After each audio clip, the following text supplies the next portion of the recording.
AV48 news Gujarat હવે નજર કરીએ આજના મુખ્ય સમાચાર પર। બારડોલી નગરમાં નગરપાલિકાની પ્રિમન્સન કામગીરી સામે હવે અનેક સવાલો ઊભા થઈ રહ્યા છે।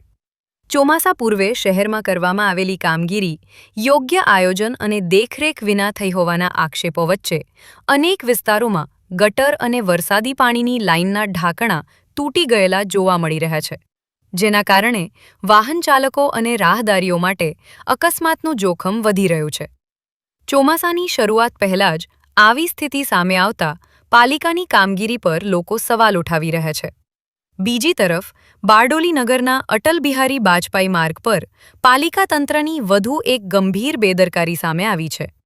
શહેરને હરિયાળું અને આકર્ષક બનાવવા માટે ડિવાઈડર પર લાખો રૂપિયાના ખર્ચે પામ સહિતના મોંઘાદાટ વૃક્ષોનું રોપણ કરવામાં આવ્યું હતું, પરંતુ રોપણી બાદ યોગ્ય જાળવણી અને નિયમિત પાણી ન મળતા મોટાભાગના છોડ સુકાઈ ગયા હોવાનું જોવા મળી રહ્યું છે।